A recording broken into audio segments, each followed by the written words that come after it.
ঘন কুয়াশায় পাটুরিয়া দৌলতদিয়া ও আরিচা কাজিরঘাট নৌরুটে ফেরি চলাচল বন্ধ।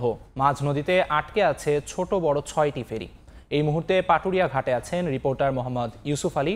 সরাসরি যুক্ত হচ্ছি তার সাথে। দীর্ঘ ৫.৫ ঘন্টা অতিবাহিত হয়ে গিয়েছে। এই যে নোটগুলোর নাম আপনি বললেন সেগুলো কিন্তু বন্ধ রয়েছে। তার সাথে কিন্তু পাবনার যে ধাওয়াপাড়া নাজিরগঞ্জ কিন্তু বন্ধ রয়েছে বলে আমাকে বিআইডব্লিউটিসি কর্তৃপক্ষ জানিয়েছে। আমরা এখন দেখছি যে ফেরিটা আমাদের সামনে রয়েছে, তা খুব কাছে থাকলেও কিন্তু কিছুই দেখা যাচ্ছে না। আজকে এই মুহূর্তে এই অঞ্চলের সর্বোচ্চ কুয়াশা এবং ঘনভূত থাকায় কিছুই দেখা যাচ্ছে না। যদিও এখন এই মুহূর্তে কমপক্ষে ১০৭টি যানবাহন নিয়ে মাঝ নদীতে এই ৩টি নৌরুটে ৮টির মতো ফেরিটা আটকে রয়েছে, যা তীব্র শীত এবং কুয়াশায় মানুষ কিন্তু দুর্ভোগ পোহাচ্ছে।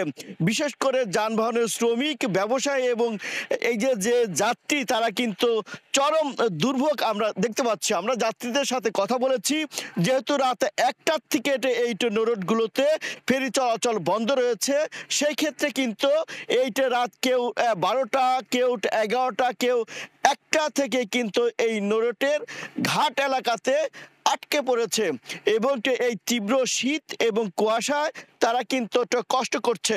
তাদের সাথে আমরা কথা বলে জেনেছি সকালের যে পয় নিষ্কাশন যে ব্যবস্থা, সেটার জন্য কেউ নামার চেষ্টা করলেও প্রচণ্ড শীত এবং কুয়াশায় তারা কিন্তু কষ্ট করছে। বিশেষ করে যারা নারী এবং শিশু রয়েছে, তাদের অবস্থা কিন্তু সবচাইতে কঠিন। অর্থাৎ আমরা তাদের সাথে কথা বলার চেষ্টা করেছি, তারা বলছে এই শীত এবং ঘন কুয়াশায় তারা কিন্তু একদম নুয়ে পড়ছে।